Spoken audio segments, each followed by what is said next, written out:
अगर मैं आपसे कहूं कि इंडियन आर्मी में एक ऐसा सोल्जर है जो 1968 से आज तक ड्यूटी पर है, तो आप क्या सोचेंगे? लेकिन रुकिए, वो सोल्जर 1968 में शहीद हो चुके थे। फिर भी उसकी सैलरी आती रही, उसे प्रमोशन मिलती रही, हर साल ट्रेन में उसकी सीट रिजर्व होती थी और चाइना की आर्मी, भारत की दुश्मन, उसके लिए मीटिंग में एक कुर्सी खाली छोड़ती है। आज भी ये कोई हॉरर स्टोरी नहीं है, ये कोई फिल्म नहीं है, ये इंडियन आर्मी का ऑफिशियल रिकॉर्ड है। 14,000 फीट की ऊंचाई पर -25 डिग्री में जहां सांस लेना मुश्किल है, वहां एक जवान की रूह आज भी पहरा दे रही है। उसका नाम है बाबा हरभजन सिंह। और अगले कुछ मिनटों में मैं आपको वो सब बताऊंगा जो शायद ये स्टोरी सुनकर आप इसे भूल नहीं पाएंगे। तो शुरू करते हैं शुरू से। 30 अगस्त 1946 पंजाब के गुजरांवाला जिले में एक छोटा सा गांव है सदराना। 1947 के पार्टीशन के बाद ये गांव पाकिस्तान में चला गया, लेकिन तब ये अनडिवाइडेड इंडिया का हिस्सा था। इसी गांव में एक सिख परिवार में एक बच्चे का जन्म हुआ, जिसका नाम रखा गया हरभजन सिंह। पार्टीशन के बाद उनका परिवार इंडियन पंजाब के कपूरथला जिले के कूकाराव में आ बसा। एक आम परिवार, एक आम बच्चा, गांव की पगडंडियों पर दौड़ता, खेतों में खेलता, गुरुद्वारे में माथा टेकता। हरभजन सिंह ने अपनी पढ़ाई अपने गांव के स्कूल से शुरू की। फिर उन्होंने पट्टी के डीएवी हाई स्कूल से मैट्रिकुलेशन कंप्लीट किया मार्च 1965 में। वो जमाना था जब देश अभी अभी 1962 के चाइना वॉर के जख्मों से उभर रहा था। हर घर में देशभक्ति का जज्बा था, हर नौजवान सोचता था मुझे भी कुछ करना है। और हरभजन सिंह के दिल में भी वही आग थी। फरवरी 1966 में सिर्फ 20 साल की उम्र में हरभजन सिंह ने अमृतसर में इंडियन आर्मी में एनलिस्ट किया। उन्हें ज्वाइन कराया गया पंजाब रेजिमेंट में, एक ऐसी रेजिमेंट जिसका इतिहास वीरता से भरा हुआ है। शुरुआत में उनका डेजिग्नेशन था सिपॉय, मतलब एक ऑर्डिनरी सैनिक। लेकिन इस ऑर्डिनरी सैनिक की कहानी एक्स्ट्रा ऑर्डिनरी बनने वाली थी। ट्रेनिंग के बाद हरभजन सिंह को पोस्टिंग मिली ईस्टर्न सिक्किम में, नाथुला पास के पास। और यहीं से शुरू होती है वो कहानी जो आज पूरी दुनिया जानती है। नाथुला को समझना जरूरी है। नाथुला एक माउंटेन पास है हिमालय में, सिक्किम और तिब्बत को जोड़ने वाला। समुद्र तल से इसकी ऊंचाई है करीब 14,140 फीट, यानी लगभग 4,310 मीटर। यहाँ का तापमान -25 से 30 डिग्री सेल्सियस तक चला जाता है। यहाँ ऑक्सीजन इतनी कम है कि नॉर्मल इंसान कुछ मिनट में बेहोश हो जाए। ब्लिजर्ड्स आते हैं बिना वार्निंग के, रास्ते गायब हो जाते हैं बर्फ में। और यहाँ एक तरफ इंडिया है, दूसरी तरफ चाइना। 1962 के इंडिया चाइना वॉर के बाद ये बॉर्डर हमेशा टेंस रही। 1967 में तो यहाँ नाथुला क्लैश हुआ था, एक डायरेक्ट मिलिट्री कॉन्फ्रंटेशन जिसमें दोनों तरफ के सैनिक शहीद हुए थे। ऐसी जगह पर तैनाती, ऐसी जिम्मेदारी, और इस जिम्मेदारी को निभाने के लिए तैनात था सिपॉय हरभजन सिंह। साथी जवान उन्हें प्यार से भजन बुलाते थे। वो बेहद रिलीजियस थे, गुरबानी पढ़ते, सिमरन करते, इसलिए उनके साथियों ने बाबा कहने लगे थे। बाबा, ये नाम उन्हें तब मिला जब वो जिंदा थे, लेकिन ये नाम उनके शहीद होने के बाद पूरी दुनिया में गूंजेगा ये किसी को नहीं पता था।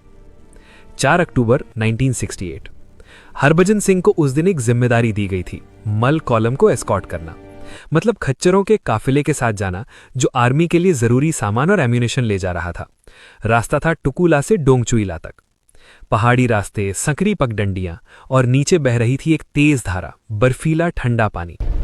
उस दिन कुछ ऐसा हुआ जो किसी ने नहीं सोचा था। हरभजन सिंह का पैर फिसला और वो गिर गए उस तेज बहती नदी में। वो बर्फीला पानी जो हड्डियों को जमा दे, उसमें सिपॉय हरभजन सिंह शहीद हो गए। साथियों ने ढूंढा, चिल्लाए, लेकिन उस रात वो नहीं मिले। आर्मी ने तुरंत सर्च पार्टी लगाई, पूरे इलाके की छानबीन हुई, लेकिन हरभजन सिंह का कोई पता नहीं था। 3 दिन बीत गए, 3 दिन की तलाश, 3 दिन की उम्मीद और 3 दिन की बेचैनी। और फिर हुआ वो जिसे आज तक कोई एक्सप्लेन नहीं कर पाया। हरभजन सिंह के एक साथी सैनिक प्रीतम सिंह को एक रात सपना आया। सपने में हरभजन सिंह आए, उन्होंने बताया मैं कहाँ हूं, उन्होंने एग्जैक्ट लोकेशन बताई। प्रीतम सिंह अगले दिन उठे, उन्होंने अपना सपना साथियों को बताया। सर्च पार्टी उस लोकेशन पर गई और वहां हरभजन सिंह का शव मिला। उनकी राइफल भी उसी जगह थी जैसा सपने में बताया गया था। यह इत्तेफाक था या कुछ और? आर्मी के जवानों के लिए सवाल का जवाब क्लियर था। हरभजन सिंह के पार्थिव शरीर का फुल मिलिट्री ऑनर्स के साथ क्रिमेशन हुआ। उनकी अस्थियां उत्तराखंड में गंगा में प्रवाहित की गई। लेकिन यह कहानी का अंत नहीं था, ये तो शुरुआत थी। बाबा के शहीद होने के कुछ दिन बाद जवानों ने महसूस करना शुरू किया कुछ अजीब। हरभजन सिंह के शूज, जो शूज उनके श्राइन में रखे थे सुबह साफ होते और अगली सुबह मिट्टी लगी होती, जैसे रात को उन्हें कोई पहन कर गया हो पेट्रोल पर। उनकी बेडशीट सुबह तय करके रखी जाती और कभी कभी वो क्रम्पल्ड मिलती, जैसे कोई सोया हो। जवानों के सपने, एक के बाद एक जवानों ने रिपोर्ट किया हरभजन सिंह उनके सपने में आए। उन्होंने खतरे की चेतावनी दी, एनिमी के प्लान्स बताए, और जो जवान ड्यूटी के दौरान सो जाते थे कुछ ने तो थप्पड़ महसूस किया, तेज थप्पड़। जागने पर आसपास कोई नहीं। जवान खुद कहते हैं बाबा जी ने जगाया। यहां एक बात और है जो शायद सबसे हैरान करने वाली है। People's Liberation Army of China, वही चाइना जो इंडिया का दुश्मन माना जाता है, उन्होंने भी बाबा हरभजन सिंह का लोहा माना। चाइनीज सोल्जर्स ने रिपोर्ट किया, रात को बॉर्डर पर एक इंडियन आर्मी यूनिफॉर्म में एक फिगर दिखता है, अकेला, पेट्रोल करता हुआ। और इंडिया चाइना के बीच होने वाली फ्लैग मीटिंग्स जो नाथुला पर होती हैं, उनमें चाइनीज आर्मी एक कुर्सी खाली रखती है बाबा हरभजन सिंह के लिए। ये ऑफिशियली डॉक्यूमेंटेड है, ये किसी ने बनाई हुई बात नहीं है। एक देश का दुश्मन भी जब किसी के सामने झुके तो समझिए उस शख्स की रूह में कितनी ताकत है। इंडियन आर्मी के एक हवलदार जसबीर सिंह ने कहा, चाइनीज सोल्जर्स खुद हमसे बाबा के बारे में पूछते हैं, वो उनसे डरते भी हैं और रिस्पेक्ट भी करते हैं। ये जानकर आप हैरान हो जाएंगे, इंडियन आर्मी ने बाबा हरभजन सिंह को ऑफिशियली ट्रीट करना शुरू किया एक लिविंग सोल्जर की तरह। सैलरी, उनकी शहादत के बाद भी हर महीने सैलरी उनकी फैमिली को जाती रही। ये एक्चुअली एक पेंशन पेमेंट था जो आर्मी नेक्स्ट ऑफ किन को देती है, लेकिन आर्मी ने इसे सिंबॉलिकली बाबा की तरफ से कंटिन्यू रखा। प्रमोशन, समय समय पर उन्हें रैंक में प्रमोशन मिलती रही। वो सिपाही से शुरू हुए और इवेंचुअली ऑनररी कैप्टन के रैंक तक पहुंचे। दिसंबर 2016 में वो ऑफिशियली रिटायर हुए। एनुअल लीव, हर साल 11 सितंबर को उनकी एक स्पेशल जर्नी होती थी। हर साल 11 सितंबर को नाथुला से एक जीप निकलती थी। उस जीप पर एक प्लेकार्ड होता था, बाबा हरभजन सिंह, लाल अक्षरों में। उस जीप में होती थी बाबा की यूनिफॉर्म, उनका पोर्ट्रेट, उनके पर्सनल बिलोंगिंग्स। रास्ते में सिक्किम के गांव से लोग आते थे डोनेशंस देने, प्रणाम करने। ये जीप पहुंचती थी न्यू जलपाईगुड़ी रेलवे स्टेशन तक। वहां से ट्रेन पकड़ी जाती थी लोहित एक्सप्रेस, जालंधर कैंटोनमेंट के लिए। ट्रेन में एक बर्थ रिजर्व होती थी बाबा के नाम पर। वो सीट खाली रहती थी, कोई उसमें नहीं बैठ सकता था। 3 सोल्जर्स साथ जाते थे एस्कॉर्ट के तौर पर। और उनके घर के बाहर कूकागांव, कपूरथला परिवार इंतजार करता था। बाबा के बिलोंगिंग्स घर पहुंचते, 2 महीने रहते, फिर उसी सम्मान के साथ वापस नाथुला। जब बाबा छुट्टी पर होते थे, उस दौरान नाथुला पर एक्स्ट्रा अलर्ट रहता था। जवानों को लगता था बाबा नहीं है तो हमें ज्यादा सावधान रहना होगा। ये सिर्फ एक रिचुअल नहीं था, ये एक पूरी आर्मी का फेथ था, एक पूरे बॉर्डर का विश्वास। 1968 में जब हरभजन सिंह शहीद हुए तो उनके साथियों ने उस जगह पर एक छोटा सा श्राइन बनाया जहां उनका शव मिला था। ओल्ड बाबा मंदिर, ये आज भी है। ये वो ओरिजिनल स्थान है जहां पहले से बाबा का बंकर था। 1982 में एक न्यू बिगर टेम्पल बनाया गया नाथुला पास के पास NH 717B पर, शेराथैंग और कुपुप के बीच में 13,132 फीट की ऊंचाई पर। बाबा मंदिर के 3 कमरे हैं। पहला बाबा का ऑफिस, दूसरा स्टोर रूम, तीसरा उनका लिविंग रूम। उनकी सारी चीजें साफ सुथरी रखी हैं, जैसे कोई अभी भी वहां रहता हो। उनके शूज रोज पॉलिश किए जाते हैं, उनकी यूनिफॉर्म प्रेस की होती है, बिस्तर साफ होता है। और उस श्राइन का पानी जो डिवोटीज वहां छोड़ते हैं, उसे हीलिंग वाटर माना जाता है। लोग बीमार होने पर वो पानी लेकर आते हैं, 1 हफ्ते रखते हैं श्राइन पर और वापस ले जाते हैं। हजारों लोग हर साल यहां आते हैं, सोल्जर्स, सिविलियंस, टूरिस्ट्स, सब। गैंगटॉक से ये मंदिर करीब 52 किलोमीटर दूर है। आज ये सिक्किम के सबसे इंपॉर्टेंट पिलग्रिमेज साइट्स में से एक है। अब आता है वो हिस्सा जो सबसे ज्यादा गहरा है। जवानों ने बार बार क्लेम किया है बाबा हरभजन सिंह ने उन्हें एनिमी अटैक्स की वार्निंग 3 दिन पहले दी, सपने में आकर, कभी आवाज में, कभी किसी और तरीके से। और ये वार्निंग सच निकली।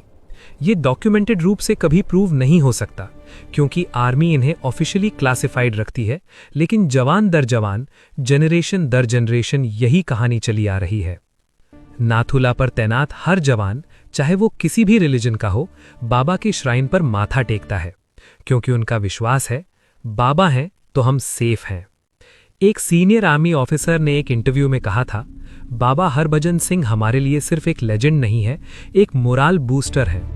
इतनी हार्श कंडीशंस में, इतनी आइसोलेशन में, ये फेथ ही है जो जवान को टिकाए रखता है। और ये बात बिल्कुल सही है। 14,000 फीट की ऊंचाई पर -25 डिग्री में अकेलेपन में अगर कोई ऊपर से देख रहा है तो वो फियर कम हो जाता है। दिसंबर 2016 में बाबा हरभजन सिंह की ऑफिशियल रिटायरमेंट हो गई, फुल मिलिट्री ऑनर्स के साथ। वो ऑफिशियली उस साल 70 साल के होते और आर्मी रूल्स के अकॉर्डिंग उन्हें रिटायर कर दिया गया, ऑनररी कैप्टन के रैंक पर। एनुअल लीव का रिचुअल बंद हुआ। उनकी मां भी उसी साल गुजर गई। पेंशन पेमेंट्स जो फैमिली को जाती थीं, वो भी उस अनुसार एडजस्ट हुई। लेकिन एक चीज नहीं बदली, बाबा मंदिर आज भी है। आज भी उनके शूज पॉलिश होते हैं, आज भी हजारों लोग आते हैं, आज भी चाइनीज आर्मी मीटिंग्स में वो चेयर खाली रहती है। और आज भी नाथुला के उस बर्फीले दर्रे पर जवान कहते हैं, बाबा देख रहे हैं। बाबा हरभजन सिंह के श्राइन पर एक इंस्क्रिप्शन है, एक प्रेयर। ये सिखिज्म की एक अरदास से इंस्पायर्ड है और इसे पढ़कर लगता है जैसे हरभजन सिंह ने खुद यही मांगा था अपनी पूरी जिंदगी में। हे ईश्वर, मुझे ये वरदान दो कि मैं कभी नेक काम से न डरूं, जब भी युद्ध में जाऊं तो बिना डर के लड़ूं, और जब मेरे जीवन के अंतिम दिन आए तो मैं रणभूमि में लड़ते हुए मरूं। और सच में हरभजन सिंह ने यही पाया। वो ड्यूटी पर थे, वो लड़ रहे थे अपनी तरह से, और वो शायद आज भी लड़ रहे हैं। आज नाथुला पर अगर आप जाएं तो आपको वो बाबा मंदिर मिलेगा, साफ सुथरा, शांत, बर्फ से ढका हुआ। उनकी यूनिफॉर्म वहां है, उनके शूज वहां है, उनकी कुर्सी वहां है, और उस श्राइन पर हर दिन जवान आते हैं, माथा टेकते हैं और आगे बढ़ते हैं अपनी ड्यूटी पर। अगर इस कहानी ने आपको टच किया तो लाइक जरूर करें और कमेंट में लिखें जय हिंद, बाबा को श्रद्धांजलि के रूप में। अगला वीडियो भी ऐसी ही एक रियल स्टोरी पर होगा, तो सब्सक्राइब करें और बेल आइकन दबाएं। मिलते हैं अगली कहानी में। जय हिंद। बाबा हरभजन सिंह अमर रहे।